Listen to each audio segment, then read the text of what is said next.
Club Sport Santé vous retrouve pour une nouvelle aventure dans l'émission, bien sûr. Aujourd'hui, deux grandes parties. La première dévolue d'abord à la DE nationale avec le mano à mano qui se poursuit en tête du classement entre l'ASCK et Asco de Cara. N'oublions pas également de parler, oui, de la toute première fois que l'AS Bina sort de la zone rouge. Théophile Bola fait du bien à cette équipe de Pagoda. On parle également du rassemblement des éperviers du Togo qui a déjà démarré du côté du Maroc à partir de ce lundi avec déjà des noms confirmés et quelques forfaits. On en parle dans la première partie. La seconde s'intéresse à un sport de combat, l'escrime et toute son actualité avec le patron de l'escrime togolais, Victor Lamega, qui nous fait le plaisir d'être avec nous sur ce plateau. Voilà pour les sujets du jour. Merci encore une fois de nous faire confiance. Club Sport Santé tout de suite sur SOS Docteur TV. La première fenêtre, c'est dans quelques petites secondes.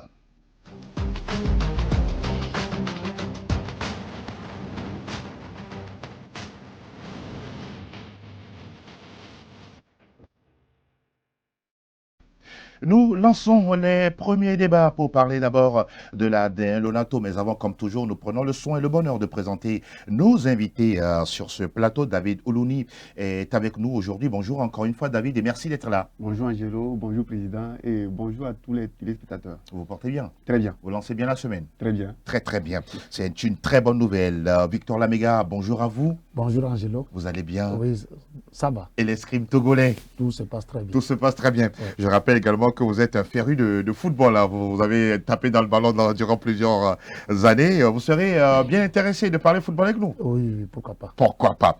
On commence avec l'information qui concerne l'AS Bina. Oui, ça n'arrive pas tous les jours. L'AS Bina, depuis le tout début de la compétition, sinon depuis le début du championnat, c'est la toute première fois cette saison que l'AS Bina sort de la zone rouge. Et voilà, Théophile Bola qui est arrivé à la tête de cette formation le 11 janvier dernier, qui a déjà réalisé 6 victoires. Non, qu'est-ce que je dis? 6 matchs nuls, 3 victoires en 9 matchs avec cette équipe de l'AS Bina. C'est un événement, mon cher David. En réalité, il fallait sortir les bouteilles de champagne. Ah, déjà. Sincèrement, il reste encore des journées pour terminer le championnat. Ils ont déjà fait le grand boulot. Ils étaient au fin fond du trou et aujourd'hui, on voit, ils sont sortis. Ils ne sont même pas sortis un tout petit peu. Ils sont sortis grandement en même temps. Okay. On a vu ce truc-là qui se place actuellement à la 10e place. C'est déjà grand. Et ils viennent de très loin. Avec leur coach qui a rejoint le club pour juste apporter son expérience, son savoir-faire. Et il a essayé de remodeler un tout petit peu cet effectif-là. Le discours a changé et on a vu ces joueurs qui se sont explosés. Et aujourd'hui, ils alignent des victoires. 3 victoires, c'est déjà grand et on pense bien qu'ils vont continuer se lancer. Et à la fin, pourquoi pas se terminer au milieu du tableau. Pierre, qu'est-ce que j'ai dit? Victor Lamega, quand on considère voilà, une équipe qui arrive en championnat de première division et puis aligne des défaites sur défaites, un nouveau coach arrive et puis on remarque, on constate tout de suite que les résultats changent. Souvent, vous qui êtes sportif dans l'âme et également amoureux de tous les sports, qu'est-ce qui explique justement ce genre de déclic au sein de telles équipes qui ont des difficultés en cours de championnat? Vous savez que les entraîneurs viennent avec leur management spécifique. Oui. Donc, certains, des fois, ça peut passer bien, des fois, ça peut passer mal. Et quand un nouvel entraîneur arrive avec une autre vision qui plaît aux joueurs, ça leur donne une source de motivation. Et ce qui fait qu'à un moment donné, quand un nouvel entraîneur arrive et prend l'équipe tout de suite commence par aligner des résultats. Donc je pense que le nouvel entraîneur est arrivé, est venu avec ses idées, côté défensif, côté offensif, et au niveau de la tactique, et puis au niveau de l'ambiance, même avec le groupe. L'environnement, la manière dont tu parles avec les joueurs, la manière dont tu fais un discours sur la discipline. Oui. Si ça intéresse les joueurs déjà, ils adhèrent et puis la mayonnaise prend. Je pense que c'est cela qui a amener l'AS Bina Oui. à pouvoir sortir de la zone rouge. À l'AS Bina, on rappelle les 3 victoires. Hein, ce sont face aux équipes de l'Étoile filante, de l'AC Barracuda et de Gomido, soit 2 victoires de suite pour cette équipe de l'AS Bina. Vous disiez tout à l'heure que l'AS Bina, pour vous, c'est quoi? C'est déjà garanti le maintien alors qu'il reste encore 9 journées ou 7 journées? Ces 9 journées vont plutôt permettre à cette équipe de mieux se jauger. Disons plutôt 8, puisqu'on a joué la 18e, il reste encore 8 journées. 8 journées. Oui. Ça va permettre plutôt à l'entraîneur de pouvoir rehausser le niveau de cette équipe. D'accord. Voilà l'allure des choses, ils ne gagnent pas les matchs avec de lourds scores. Non. 1-0 et puis c'est fait. Et ils ont cette manière de le faire aussi quand ils essaient de fermer l'arrière, Oui. plus rien ne passe. Donc ça veut dire que c'est un entraîneur qui sait comment gérer les choses. Il sait quelle équipe il a entre ses mains, il sait comment gérer son effectif. Et on ne voit plus ces grands attaquants-là marquer. Carrément, c'est d'autres personnes qui viennent marquer. Bien sûr, bien sûr. Hakim qui a marqué. Alassani qui a marqué la dernière fois. Oui. C'est son tout premier but de la championnat. saison. Et ça fait qu'on comprend qu'il y a beaucoup de volonté d'abord dans les rangs de l'équipe. Et il y a cette abnégation. Comme je le disais au début, le discours a changé. D'accord. Et peut-être, le président vient de le souligner tout à l'heure, et quand le coach vient avec une autre idée, et l'ambition, et cet engouement qu'il donne dans les vestiaires déjà, permettent à ces joueurs-là de rehausser leur niveau et de s'exprimer librement. Et à la fin, c'est la victoire qui tombe. Il y a aussi une réalité, hein, Victor Lamega, toutes les équipes n'ont pas le même budget, voilà, ni les mêmes moyens, et donc parfois aussi il faut s'attendre à de tels résultats. Oui, c'est vrai qu'au-delà du budget, c'est des hommes qui sont sur le terrain. Oui.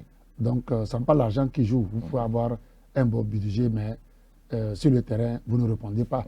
Donc, à partir du moment où il y a la détermination, les objectifs sont clairs et puis tout le monde s'aligne derrière ses objectifs et veut atteindre ces objectifs-là, je pense que tout le monde mouille le maillot et tout le monde se donne. Et il faut faire aussi attention avec l'AS Bina. Il ne faudrait pas qu'avec ces victoires, le fait qu'ils sont sortis de la zone rouge, ils vont penser que tout est fini. Il va falloir qu'ils soient humbles.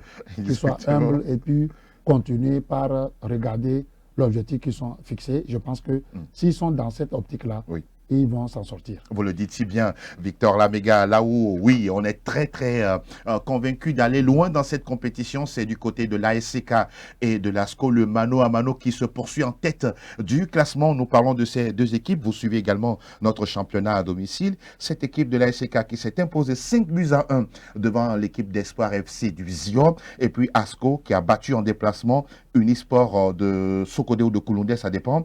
Ces 2 équipes-là, pour vous, d'abord, quelle interprétation justement vous faites de l'état de forme et de l'ASCO et de l'ASCK cette saison dans notre championnat? Je pense que ces 2 clubs dominent le championnat depuis, je crois, 4-5 ans. Hein. Oui. Depuis exactement. Que l'honorable député Menya Singbe était le président de l'ASCO de Kara.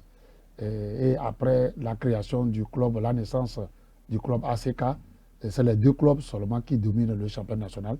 Il n'y a pas eu une autre équipe qui s'est classée premier ou bien deuxième. C'est seulement les 2, l'un ou l'autre. La finale de la Super Coupe du Togo, souvent c'est entre les 2. Donc ces 2 clubs-là dominent le championnat. Et ces 2 clubs sont donnés les moyens. Ils sont donnés les moyens. Et les stades ont été rénovés. Vous voyez, l'ACK, par exemple, s'est doté d'un nouveau stade. Exactement. Donc, ils ont des ambitions. Il faut avoir des ambitions.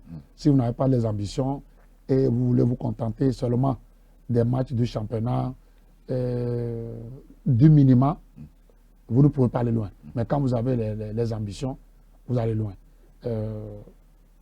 Souvent, ACK ou bien ASCO de Kara organise des stages dans les établissements, des détections de talents, pour pouvoir avoir des jeunes, pour pouvoir les former et étoffer leur équipe. Donc, c'est une bonne stratégie et ces 2 clubs affichent déjà leurs ambitions. Reste maintenant à conquérir l'Afrique. Sur le plan national, c'est déjà fait. Maintenant, ce qui manque, c'est un peu plus d'efforts pour pouvoir conquérir l'Afrique et cela passe par plusieurs participations même. Si on est éliminé au premier tour, si on est éliminé au deuxième tour, il faut accepter et puis continuer par travailler. Un jour, ça va payer.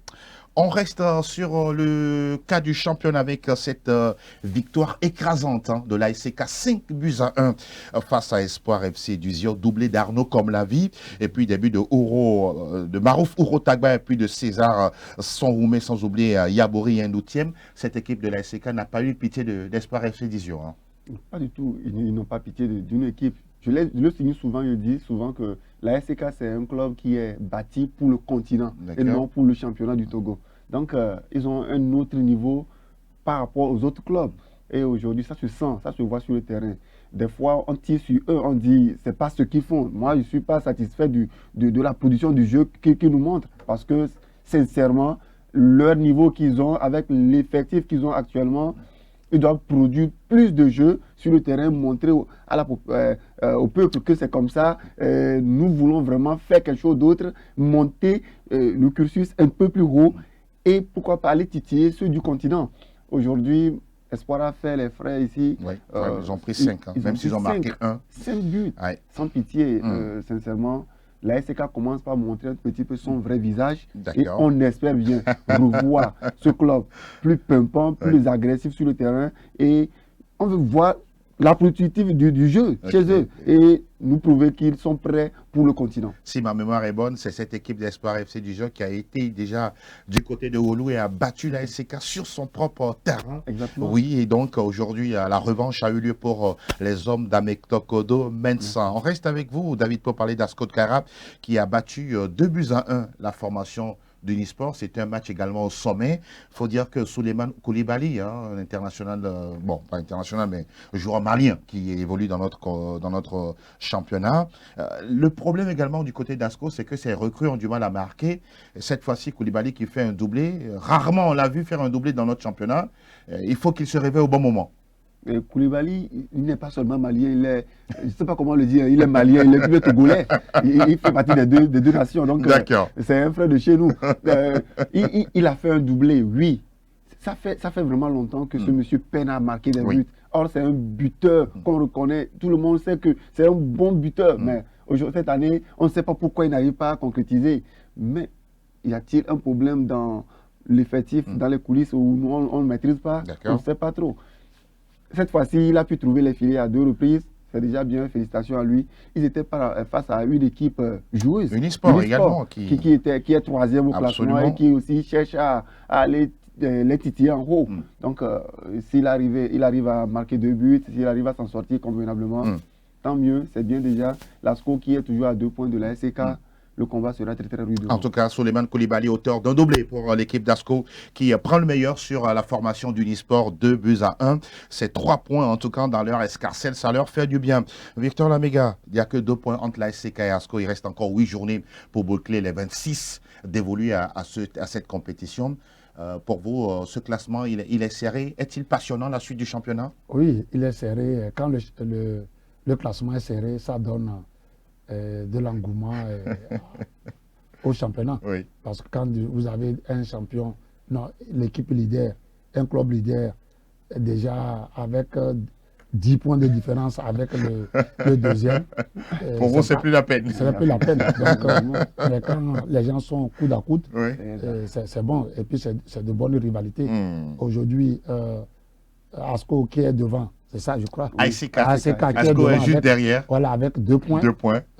Donc, ASK doit faire beaucoup attention pour ne pas faire un faux pas. Parce que s'ils font un faux pas et que Asco gagne, Asco risque de repasser devant à cause du goal average. Exactement, la confrontation directe. Il va continuer par gagner. Asco aussi va continuer par gagner. Et la décision finale, ça sera la confrontation entre les deux clubs. N'est-ce pas? Réussir les 2 points d'écart qui les séparent restent jusqu'à leur dernière confrontation. Donc je pense que c'est une bonne chose pour le championnat et que ça va attirer beaucoup les spectateurs. Et ça va permettre aux spectateurs de venir au terrain pour suivre les championnats, les matchs à enjeu. Exactement. En fait, ce qui donne goût au championnat, c'est les matchs à enjeu. Quand il n'y a pas un enjeu sympa. Les gens n'aiment pas aller regarder les matchs. En tout cas, on espère que la suite du championnat va être très, très compétitive à tous les niveaux. Justement, on continue de parler de ce championnat pour parler d'un derby, puisqu'il y a eu un derby cette fin de semaine à Lomé, dans la capitale. Là, c'est Barracuda et l'Étoile Filante qui font 0-0. Bon, ça fait partie également des résultats enregistrés pour ce match-là. L'Étoile Filante, on a amené un coach qui est arrivé pour 3 années. C'est rare de voir ça dans notre championnat. Comment vous appréciez ça? Oui, c'est un coach pour 3 ans au moins. Je pense que c'est une bonne chose pour qu'il puisse bien travailler. Et vous savez, quand vous n'avez pas un coach dans la durée, c'est pas bon. Oui. Tel arrive 3 mois, 4 mois, on les vince, un autre vient. Donc il n'y a pas de stabilité. Maintenant, c'est à lui de mettre son plan d'action bien ficelé pour pouvoir atteindre leurs objectifs qu'on leur a assignés pour ces 3 ans-là. Sinon, au bout de 3 mois, 6 mois, si les responsables du club font une évaluation, voient que les objectifs sont loin d'être atteints, je pense qu'ils vont les virer. Même s'il a signé un contrat de 3 ans. Mais s'ils voient que les objectifs pour lesquels on l'a signé sont en train d'avancer, là, on va le garder. Souvent, pour des contrats à longue durée, et à un moment donné, on fait des évaluations à mi-parcours pour voir où est-ce qu'on en est. Est-ce qu'il est dans notre vision? Est-ce que tout se passe très bien? Si ça va, on te laisse continuer. Mais si ça ne va pas, on va l'arrêter. En tout cas, Tony Agbessi qui est toujours à la tête de cette équipe de l'Étoile Filante qui a fait 0-0 face à l'AC Barracuda dans le derby de la capitale. On parle d'autres résultats pour dire que Entente a dominé, a pris en tout cas le meilleur sur Semassi de ce côté depuis le limogeage de Olufale Dekami. Oui, Semassi n'a pas su rebondir. 1-0 pour l'Entente devant les Sebon. Également cette victoire à la maison du Dynamique Togolais. 1-0 grâce à Kwatumbi qui dyname face à la formation de l'AS Tambo. Et puis Bolouessou qui s'impose à la maison 2-1 devant l'équipe de la SOTR, même si d'après certaines informations qu'on mettra au conditionnel, oui, l'arbitrage aurait été mauvais du côté d'Anero dans ce match entre Bolouessou et la SOTR, mais nous retenons simplement la victoire de Bolouessou qui lui permet de pouvoir avancer encore au classement. Exactement, on doit retenir la victoire de Bolouessou. Et on doit savoir que dans le football, les arbitres sont des humains aussi. Et des fois, ils peuvent commettre des erreurs. Mais il ne faut pas aussi quand même répéter certaines erreurs avérées. Bon, nous, on n'était pas sur le terrain. On n'était pas sur le terrain, bon. Mais le fair play doit toujours dominer. Il va falloir qu'on accepte. Même quand on est triché. Enfin, comment c'est le sport. Le sport, on n'est jamais tout droit dedans. D'accord. Il va falloir qu'on accepte ça avec beaucoup de fair play et que le jeu puisse continuer à la fin. Quand on finit le match, on peut se revoir dehors et puis on se serre la main, on mange ensemble. C'est difficile quand on perd de serrer la main du vainqueur, hein, mon cher David. Vous en savez quelque chose. J'en sais quelque chose. D'accord. Mais c'est le sport, on ne peut rien contre. Donc il va falloir qu'on puisse l'accepter et avancer ensemble. Dans cette compétition, c'est vrai que ce n'est pas forcément votre matière première. Vous êtes beaucoup plus un sport de combat, l'escrime. Mais quand le problème d'arbitrage revient, quelque part aussi, il y a une part de vérité. Oui, c'est vrai, les arbitres, comme l'a dit David, c'est des humains. Oui. Il peut arriver qu'ils commettent des erreurs, mais il va falloir qu'on les forme pour qu'ils puissent faire moins d'erreurs. Très important. Et dire qu'un arbitre ne peut pas faire d'erreurs, c'est Dieu qui ne peut pas faire d'erreurs. Absolument. Donc, les humains, nous sommes limités. Mais il faut les former pour qu'ils puissent s'améliorer et demander aux joueurs, aux athlètes d'être fair play. Parce que le sport nous forme. Oui. Le sport nous forme, nous amène à la maîtrise de soi. Et donc, c'est à travers le fair play que nous arrivons à cultiver cette maîtrise de soi. Et il faut comprendre que le sport, c'est un jeu. Le football, c'est un jeu. Oui. Comme toute autre discipline, c'est un jeu. Pour un temps, à la fin, on se retrouve et puis la vie continue. Tout à fait. Mais est-ce qu'on va s'entretuer, on va continuer par se battre pour un jeu? C'est un jeu. Il n'y a pas... Ça ne pas qu'après, même si tu perds, on va t'arracher la vie ou on va t'arracher tes biens. Non, tu as perdu un jeu. Donc, si tout le monde se met en tête qu'en perdant un match ou un combat, ce n'était qu'un jeu, je pense que le fair play va régner et puis le pardon mutuel, l'acceptation des autres, quelles que soient leurs erreurs, va régner et puis ça va permettre une vie harmonieuse. Oui. Et c'est seul le sport qui peut le faire. N'est-ce pas? Maintenant, si dans le sport, on se met à se battre, à faire la guerre finalement, je ne sais pas quelle discipline pourra unir les hommes. En tout cas, le message, il est bien passé. Il faut toujours avoir cette bonne dose de maîtrise de soi et de fair play, quelle que soit l'issue des résultats. Mais aussi, comme vous l'avez si bien dit, que les arbitres fassent beaucoup d'efforts et un niveau d'exigence excellent, voilà, pour toujours sortir des matchs avec moins de critiques et moins de contestations. On rappelle que dans cette journée, la 18e du nom, il y a eu 15 buts marqués en tout. C'est la deuxième journée la plus prolifique. Lors de la 12e journée, il y avait également 15 buts et la 18e journée également produit 15 buts dans l'ensemble des rencontres. Voilà justement ce qu'on peut retenir sur les différents résultats de la 18e levée de la DL Lonato. On enchaîne avec le classement de la Fédération togolaise de football pour se rendre compte qu'au classement, la SCK est devant avec 2 points d'avance sur Asco de Kara. Unisport est 3e, même si l'équipe est distancée, est 3e, suivi de Golwesu, de la Sebarakuda, de l'Étoile filante d'Entente 2, de la Istanbul et du Dynamique togolais, bien sûr, respectivement 9e et 10e. On retrouve à la 11e position la SOTR. Semassi, attention, n'est pas loin de la zone rouge. Les 2 mauvais élèves de la classe sont Gomido Football Club et le Football Club Espoir. Attention, les 2 équipes sont en grand danger. Il reste encore 8 journées pour aller au bout de cette compétition.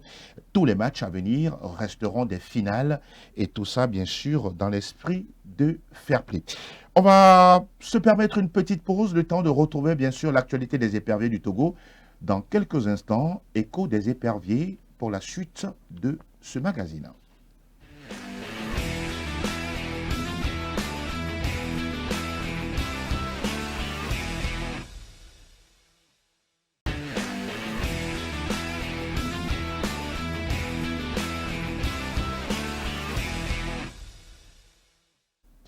Nous évoquons l'actualité de la sélection nationale A.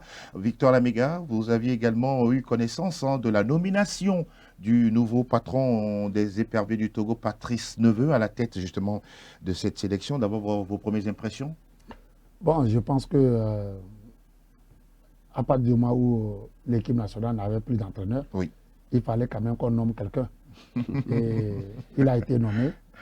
Et Patrice Neveu est un entraîneur très expérimenté, qu'on connaît bien sur le plan continental et international. Je pense que c'est une bonne chose. C'est une bonne chose. Et il faut vraiment lui souhaiter beaucoup de courage et de chance pour pouvoir prendre cette nouvelle équipe pour les échéances futures. Vous savez que les éperviers aujourd'hui, pour qu'ils puissent se relever, il faut un entraîneur qui fait de l'unanimité, qui a une carrure et qui a un bon aura pour que les joueurs puissent le respecter et rentrer dans son plan. Et puis, cela va faciliter aussi la convocation de certains joueurs, surtout les binationaux. Et souvent, les binationaux, là, quand vous les convoquez, ils voient la tête de l'entraîneur qui les prépare, ils voient que ce n'est pas un entraîneur de haut niveau, c'est un entraîneur bancal. D'accord. Ils ne viennent pas. Ils disent que non, je ne viens pas. Mais quand ils voient que vraiment c'est un entraîneur qui se respecte, qui a fait ses preuves, et cet entraîneur peut lui apporter personnellement dans sa carrière, ils répondent tout de suite. Alors, je pense que c'est une bonne chose, mais c'est sur le papier, on verra sur le terrain. Et merci beaucoup pour votre réaction aussi tranchée, Victor Lamega. On va regarder les 2 matchs qui attendent le Togo avant d'écouter tout à l'heure le sélectionneur sur ce qu'il attend sur ces 2 rencontres. Déjà le 27 mars, prenez le rendez-vous. Le Togo sera face à la Guinée, voilà, et ce sera du côté de Rabat, toujours au Maroc et toujours dans le royaume chérifien. 4 jours plus tard, le Niger jouera contre le Togo et là aussi ce sera à Casablanca, toujours au Maroc. On revient bien sûr en plateau pour parler de ces 2 matchs-là pour vous. Ces 2 matchs avec lesquels il y aura des tests, mais je vous laisse toujours garder d'abord votre réaction tout à l'heure. Mais on va écouter Patrice Neveu sur ce qu'il attend de la part de ses joueurs, de son staff, sur les 2 matchs contre justement la Guinée et le Niger. Qu'est-ce que j'attends de ces deux matchs amicaux et du rassemblement? Tout d'abord, pour moi, c'est ma prise de fonction avec tout mon staff, que je vais vous énumérer tout à l'heure. Donc c'est, pour moi, hormis les matchs, c'est important que je puisse, je dirais, me rapprocher de tous les joueurs, afin de comprendre leur état d'esprit du moment et leur faire parvenir ce que moi je souhaite dans mon fonctionnement au niveau de la sélection, dans leur comportement, leur attitude, et après un peu plus élaboré, je dirais, au niveau du jeu, des principes importants pour moi, et mettre un point important aussi sur l'aspect collectif.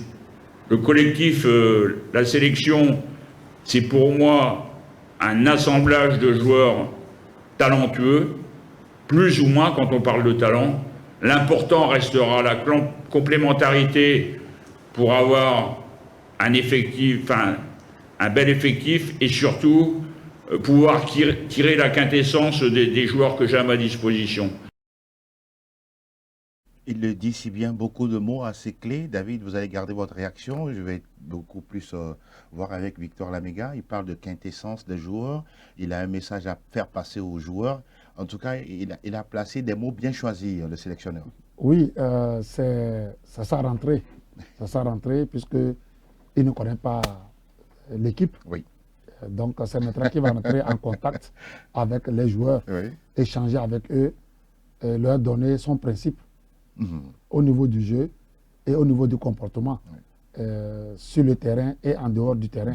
Donc je pense que c'est l'opportunité pour lui de pouvoir avoir face à face les joueurs, les connaître et puis les placer, la conduite à tenir. Exactement. Donc c'est un moment très important qui sera beaucoup plus convivial et puis les joueurs vont découvrir dans le langage du sélectionneur que ce que nous attendions de lui, ce que nous avons appris de lui, ce que nous entendons de lui, aujourd'hui nous sommes face à lui et le message qu'il va passer va beaucoup peser. Dès ces premiers matchs-là, le message, le discours que l'entraîneur va tenir sera un discours très important dans le cœur des joueurs. Donc je pense que c'est un rendez-vous capital et c'est une bonne chose qu'ils puissent les avoir lors de ces matchs amicaux-là, avant les matchs décisifs qui vont arriver. Exactement. Parlons de ces matchs amicaux contre la Guinée et contre le Niger. David, vous attendez à voir quoi exactement? Vous voulez forcément de la victoire pour le Togo ou bien pour vous, il faut un fond de jeu, une attitude, un comportement de la part des joueurs? Avant tout, il va falloir réellement que le coach, comme il a déjà exprimé, ça serait du renouveau. Il veut essayer autre chose. Il veut imposer autre chose. Le public n'attend qu'une seule chose, la victoire, certes, mais c'est des matchs de préparation. Donc, moi, plutôt, j'aurais aimé qu'il essaie des nouveaux joueurs que lui a convoqués. Il ne faut pas qu'il les convoque, qu'il vienne les déposer sur le banc. Il va falloir qu'il leur donne du temps de jeu pour voir de quoi ils sont capables. Parce que jouer en Europe et jouer en Afrique, c'est autre chose. C'est différent. Ils sont 26, hein? Est-ce que tous les 26 pourront jouer les deux matchs? Les 26, bon, il y a des gens qui sont déjà blessés. Bon, je rappelle justement, par exemple, que Loïc Bessili est blessé, il ne sera pas du regroupement. Kodjo Aziangbe touché au genou ne sera pas également là. Il y a Kodjo Fodo là-bas également pour des problèmes géopolitiques, ne peut pas quitter les Émirats pour se déplacer, remplacé par Klidje Thibault. On rappelle qu'il y a Steven Mensah, Fadsana, Pierre Nadjombe, Roger Arolou, Idjessi Mechoko qui sont déjà au regroupement. Oui, vous terminez justement sur votre analyse. Il doit essayer ses joueurs, surtout. Il y a d'autres qu'on connaît déjà. Donc, à lui maintenant de voir quelle combinaison, comment agencer les joueurs, comment mettre les joueurs sur le terrain pour pouvoir trouver ce que lui-même il cherche.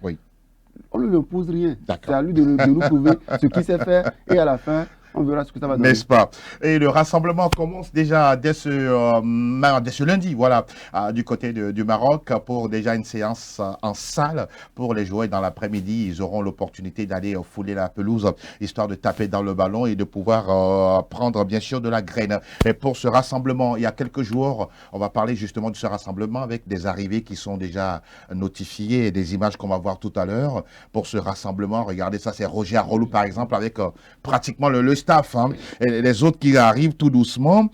Comme vous l'avez dit tout à l'heure également, ce genre de rassemblement, on se retrouve et on se refait confiance. Les nouveaux se rapprochent des anciens, les anciens rassurent les nouveaux autour. C'est souvent une bonne ambiance. Hein. Oui, c'est une bonne ambiance qui est c'est très important, cette rencontre-là, pour que les deux puissent se connaître, se découvrir, Oui.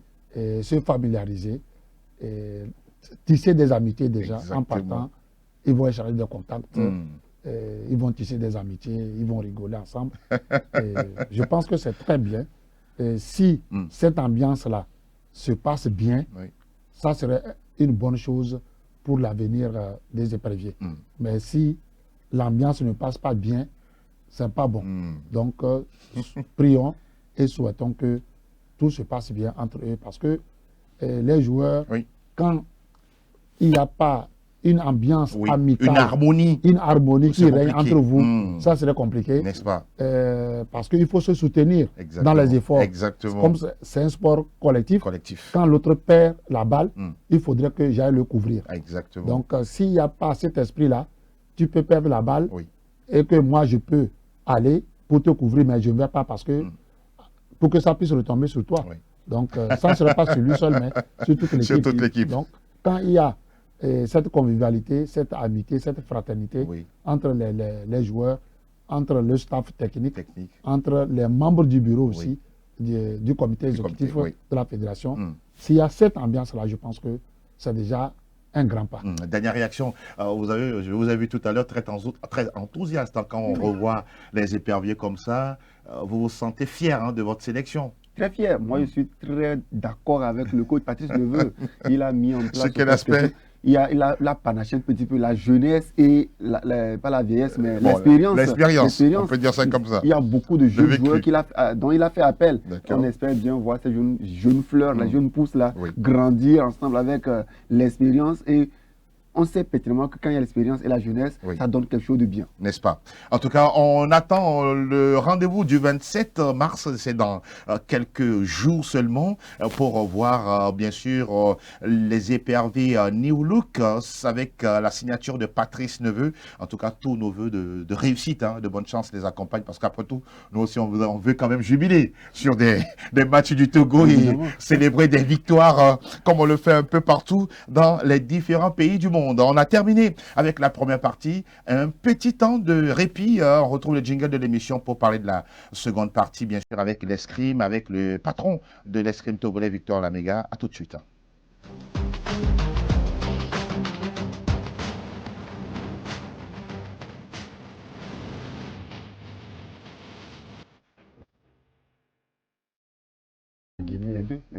Nous sommes de retour pour parler d'une autre discipline, puisque dans CSIS, on aborde toutes les disciplines sportives. Cette fois-ci, c'est le sport de combat, l'escrime, où on a trois armes d'habitude, le sabre, le fleuret et l'épée.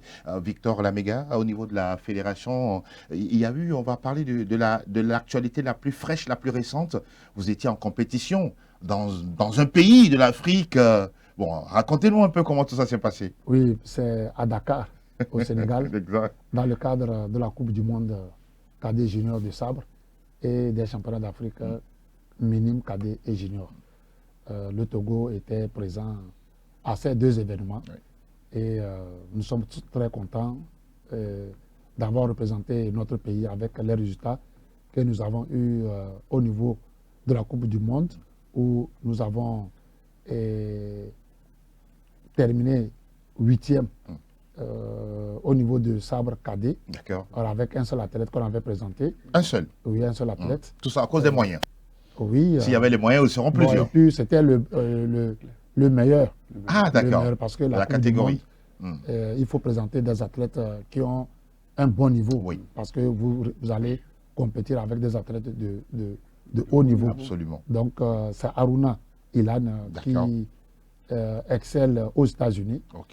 qui est venu renforcer l'équipe Mm. et qui a représenté le Togo dans cette catégorie. Au niveau du sabre ou de l'épée? Au niveau du sabre. Du sabre, d'accord. Donc, il pouvait faire une médaille. Oui.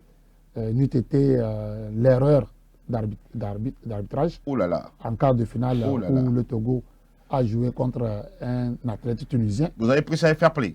Oui, on a pu ça faire plaisir. Ça fait mal, hein? Ça fait très mal parce Ah, que voilà. on était à 14-14. Oui, Et la dernière action où tout le monde a vu oui. que c'est le Togolais qui est parti faire l'attaque, mais il donne le point Au côté Tunisien. tunisien. Oh là là. Et ça a été vraiment un scandale.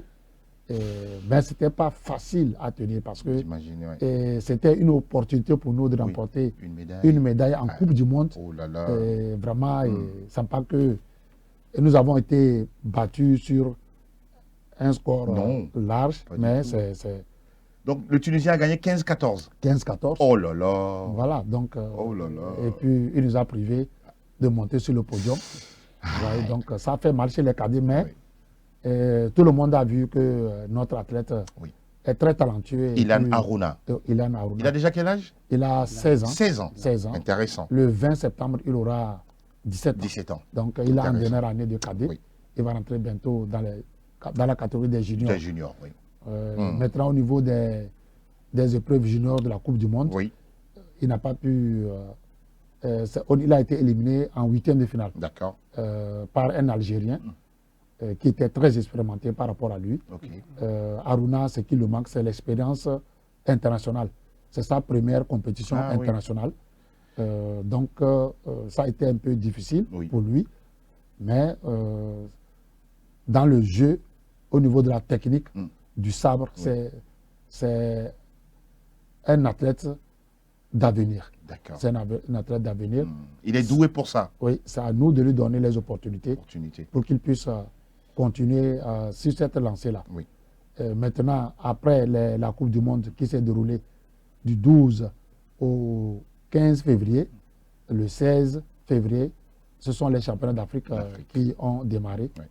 Et là, on avait 3 athlètes, à savoir Haruna Ilan, Badio Brian, dans la catégorie des minimes, et Letou Frédéric, qui est vice-champion d'Afrique cadet à l'épée 2025 à Luanda, Intéressant. qui Oui, est oui, maintenant en première année de junior. D'accord. Donc, ce sont eux qui ont représenté le Togo dans cette championnat d'Afrique Oui. plutôt. Et cela s'est passé moins bien, comme on l'espérait, Oui. puisque vu les résultats que nous avons eu en Angola, on avait pour objectif de faire mieux que l'Angola et gagner une médaille d'or. Tout à fait. Mais bon, cela ne s'est pas passé. Merci. À niveau de l'épée, Mm. dans la catégorie des juniors, Frédéric Letou a été éliminé dès le premier Premier tour. tour. Ça a été compliqué pour lui. Question de fatigue ou toujours de niveau? Non, mais c'est le niveau parce Niveau. que il a terminé. J'aime bien votre franchise. Oui, oui, il a terminé cadet. Il rentre junior. Oui. Il rentre c'est CP1 de junior. Mm. L'expérience. Donc, Ah oui. il y a des juniors qui étaient là. Qui ont du vécu. Voilà, des juniors qui ont 19 ans. Qui sont en phase terminale de junior Oui. pour entrer chez les seniors. Les seniors. Donc, c'est compliqué. Exactement. Donc, il va lui falloir travailler dur pendant 2 ans Voilà. pour pouvoir vraiment tenir face Face à eux. Et surtout sur des compétitions vraiment de très haut niveau. Oui, donc il faut qu'il fasse beaucoup de compétitions internationales Absolument. pour pouvoir avoir ce niveau-là. D'accord. Au niveau des cadets, Oui. Haruna a bien joué au niveau des matchs de poule et jusqu'à la phase élimination directe où il a croisé le même Tunisien. Oh là là, celui Le qu'il même avait Tunisien. déjà. Et ils sont croisés en quart de finale. Là, il y a duel psychologique Oh là. oui, mais le Togo s'est imposé. Haruna Ah, s'est imposé intéressant. 15-9. Oh là, il a battu Voilà, il à a battu plat à 15-9. couture là. Oui, oui. 15-9. Donc, ce qui prouve que l'arbitrage avait joué à sa défaveur. Exactement. Et malheureusement, en demi-finale, il est tombé sur un expérimenté. Aïe, aïe, aïe. euh, Tunisien toujours, non, algérien? non. Pardon. Il est de l'Afrique du Sud. D'accord. D'accord. J'ai oublié son nom. Bon. Un Tanzanien. Oui, Un Tanzanien qui est aux États-Unis aussi. Ah oui. Et ils sont dans le même club. Ah, Ils sont dans le même club aux ce sont des États-Unis. coéquipiers. Ouais, donc, score final 14-15. Oh là là, Donc, sur le fil. Voilà, donc ils étaient aussi Intéressant. 14-14. Oh là là. Il y a eu une action. Oui, L'arbitre dit attaque Bon. côté tanzanien. Bon. Donc c'est comme ça. oui. L'escrime, souvent, c'est le fleuret et le sabre, Oui. puisque c'est des armes où il y a la règle de convention qui dit l'attaquant est prioritaire. Donc c'est l'arbitre qui dit que tel est prioritaire Oui. quand il y a de lumière. Donc vous ne pouvez que accepter la décision de l'arbitre, D'accord. même si tout le monde voit que c'est ça. Mais malheureusement, c'est que il n'y avait pas eu la VAR. Il n'y a pas la vidéo. La plutôt. vidéo Il pour n'y a pas la pouvoir. vidéo. Ok. Puisque le règlement prévoit Oui, qui est la vidéo. Mais la vidéo n'est pas obligatoire pour les Coupes du Monde d'accord. et les championnats de Championnat zone. d'accord. Les championnats de zone. Ok. Si vous voulez, vous avez les moyens, vous le faites. Peut-être si vous n'avez Maintenant, pas. s'il y avait eu la vidéo, Mhm. je pense que On on pourrait devait s'en corriger sortir. cette erreur-là. Puisque Mhm. l'arbitre même de Coupe du Monde, les matchs de quart de finale, Oui. à la fin, on a causé, il m'a dit que lui, il a pris sa décision personnellement. Mais s'il y avait la vidéo, Ça lui devait pourrait aller regarder pour pour voir si c'est trompé. et ou pas. revenir sur sa Ouais, décision. donc, voilà. De manière globale, vous revenez quand même avec, on La pourra dire, médaille de bronze médaille chez de les bronze. cadets Oui, et 2 médailles de bronze chez les minimes Wow. avec Brian oui. Badjo Badjo. qui a gagné au sabre une médaille de bronze et à l'épée une médaille de bronze. Vous revenez nous n'avons toujours pas avec des pu- médailles. Oui, nous n'avons pas pu participer dans les épreuves par équipe. Oui. En Angola, on avait participé dans les épreuves par équipe Par parce équipe. que on avait des athlètes qui pouvaient jouer 2 armes. Oui. Ok. Ouais, mais on avait un athlète, Aruna Ilan, qui s'est spécialisé seulement au sabre. D'accord. Donc, ce qui a fait que on n'a pas pu participer dans les C'était épreuves par réduit. équipe Exactement. au fleuret, à l'épée. Donc, on s'est contenté seulement des épreuves individuelles. On remarque que par rapport à ces compétitions, vous misez beaucoup plus. Apparemment, c'est un choix hein, sur les petites catégories. Oui, nous avons remarqué qu'au niveau des seniors, nous n'arrivons pas à nous imposer. Notre dernière médaille de bronze par équipe remonte en 2010, 2010. en Tunisie, Waouh, c'est au vieux ça. championnat d'Afrique, oui, senior. Donc C'est vieux. depuis lors, nous n'arrivons pas. Oui. Donc nous sommes dit qu'il faudrait qu'on bâtisse une bonne équipe. Exact.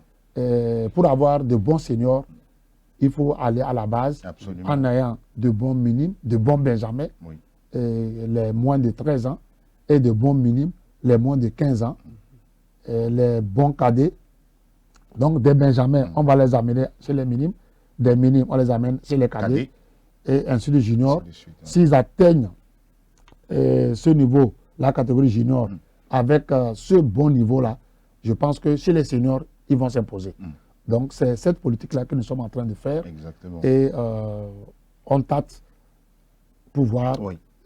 où c'est bon, où c'est bon. Donc, c'est pourquoi nous misons beaucoup Oui. plus sur les minimes et sur les cadets.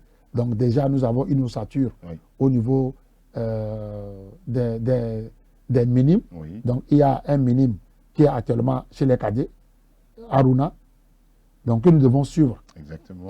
Pour lui, maintenant, nous devons mettre derrière lui de bons sabreurs. D'accord. Parce que dans les épreuves par équipe, Par équipe. pour qu'ils puissent l'accompagner. Exactement. Pour Donc, avoir voilà, beaucoup plus donc, de meilleurs résultats. Voilà, à ce donc niveau. c'est ce que nous sommes en train de faire D'accord. pour que nous ayons de bons seniors d'ici 2028. Pourquoi pas. 2028 D'ici puisque- 2 ans. Oui, d'ici 2 ans. D'ici 2 ans. Puisque Aruna aura 19 ans Oui. en 2028. Elle sera Je sortie de la pense que- catégorie. Voilà, donc je pense que s'il arrive à faire un bon parcours Oui. au niveau des cadets, il a déjà fait. Et maintenant, il va rentrer dans les juniors l'année prochaine. Donc, il va falloir qu'il travaille bien et pouvoir passer chez les seniors. Ça serait facile. D'accord. Ouais. On remarque également que vous avez une politique, hein, surtout de prospection. C'est le travail avec les écoles en place. Vous avez même une activité hein, dans quelques jours. Vous confirmez tout ça? Oui, oui, nous avons le challenge interscolaire Voilà. le 28 mars à l'Institut laïque Auguste Legrand, Oui. où nous aurons les différentes catégories M8, D'accord. M10, M13, M15 et M17. D'accord. Donc, pour pouvoir détecter les bons et les mettre de côté et leur donner beaucoup de temps d'entraînement. C'est le meilleur Voilà. terrain, les écoles, Oui, pour aller c'est chercher les, oui, les futurs grands escrimeurs et oui, tout. c'est les écoles. C'est les écoles et puis c'est les lieux indiqués. D'accord. Puisque c'est là où on peut trouver les enfants. Nous arrivons à travailler aussi avec les enfants de la rue qui sont recueillis par des ONG. Oui. Donc, nous avons une maison Bethany au niveau de Djanawe Oui. et nous avons un club aussi au niveau de ONG Ange qui est derrière Oba. Exactement. Donc, ces enfants-là, c'est des enfants de la rue. Mm. Donc, nous allons sur place, on les initie à l'escrime. À l'escrime. Aujourd'hui, le directeur technique national vient de là. Ah, C'est un enfant que nous avons détecté au niveau du club Ange, de ça, l'ONG c'est une Ange. belle Des histoire. enfants. Oui, oui. Aujourd'hui, il fut un bon athlète et il est devenu maître d'armes. On l'a envoyé en Algérie. Il a été formé en Algérie. Oui. Il est devenu un bon maître d'armes. Aujourd'hui, c'est le directeur technique national. Donc, vous voyez, Wow. donc, ça veut dire que dans ces Intéressant. endroits-là, Oui. on peut trouver des jeunes. Donc, Des jeunes, ce qui est bien pour ces enfants-là, Mm. ils ont une agressivité. D'accord. Or, Naturel. naturelle. Oui. Or, la rue leur a donné cette agressivité-là. Donc, il faudrait que nous l'exploitons. Et quand nous l'exploitons, on les redresse aussi. D'accord. On les C'est amène normal. à la maîtrise de soi.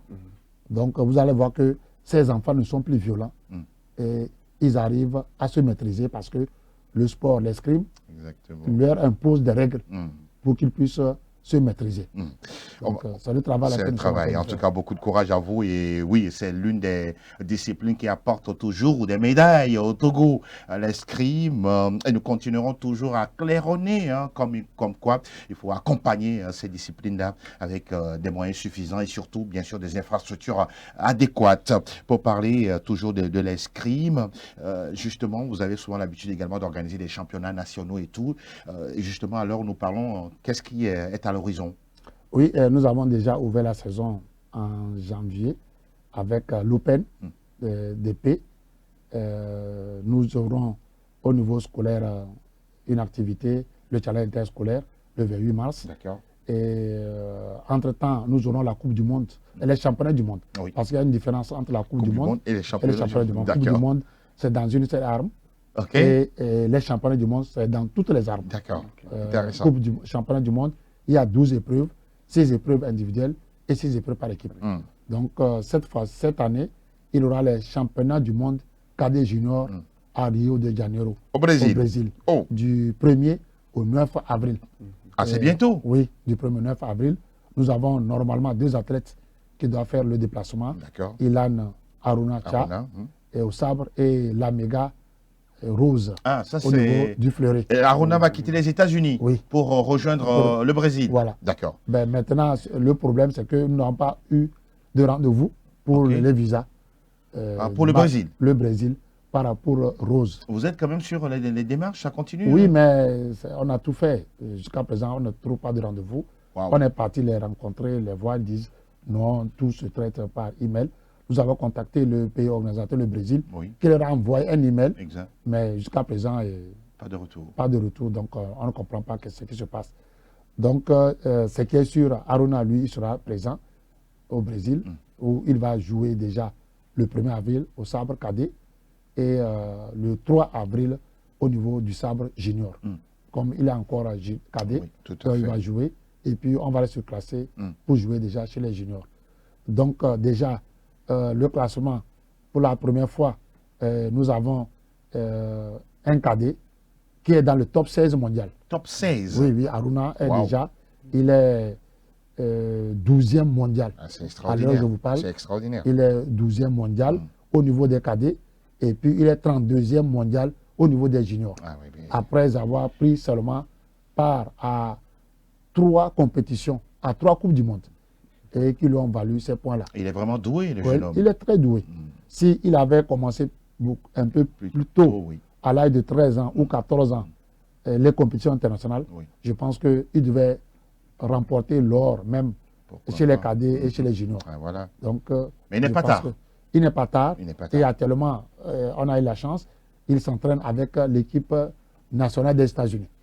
Ah, là, c'est super cool. Qui est en regroupement. Oui. Donc, il a réussi à intégrer Intégrer, la sélection. Ah, c'est une belle opportunité C'est une pour le bonne Togo. opportunité pour le Togo. Donc, je pense que il va encore gagner des points Oui, pour pouvoir monter dans le classement. pourquoi pas. Et puis, cela sera une bonne chose pour nous. Oui, Et nous n'oublions pas aussi la Coupe du Togo du Togo. que nous allons organiser à Siou. Dans Ah, Siou, l'association de Dufalougou. c'est à Niamtougou, non? À Niamtougou. Niamtougou. Chez moi. Ah oui, Chez ah, moi. d'accord, c'est à la maison. Ok. Ah, Dans ça le cadre- c'est une première fois là-bas, hein, Oui, Siou. c'est la première fois. Waouh. C'est dans le cadre de la fête traditionnelle. Ah, mais président, ça demande des moyens. Hein. Surtout Djandjangou. Ça demande des moyens. Hein. Oui, donc, Entre-temps, vous étiez à Sokone, Kara, Tapamé. Oui, oui. Donc, Et là, il faut vous- faire connaître cette discipline Ouais, auprès de la population, auprès de la population. auprès de toutes les couches sociales. Oui, Il ne faut pas seulement rester à Lomé. à Lomé, donc dans les grandes villes. Et l'année passée, on devait le faire à Moublo. On n'a Ok. pas pu le faire. D'accord. Donc, nous exploitons les opportunités, comme il y a l'opportunité de la fête traditionnelle à Siou.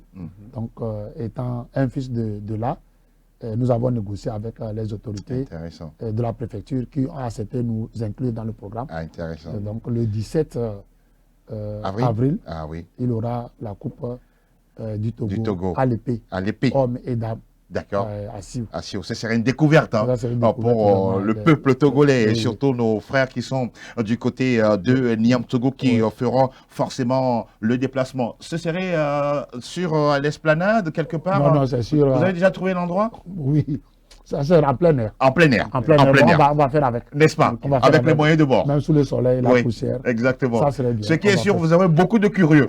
Beaucoup de curieux de Ouais. tout âge confondu. Parce que nous-mêmes, oui, à la quarantaine, on aime également découvrir. Oui, En oui. tout cas, ça a été un plaisir de découvrir tout ça avec Ouais. vous, hein. Président David. En tout cas, merci d'être passé dans cette émission pour aujourd'hui.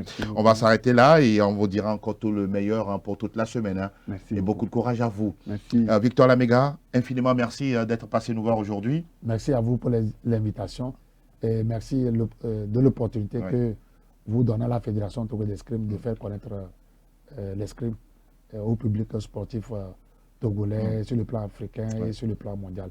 Merci beaucoup et merci aux responsables de cette télévision Exact. qui fait du bien aux jeunes.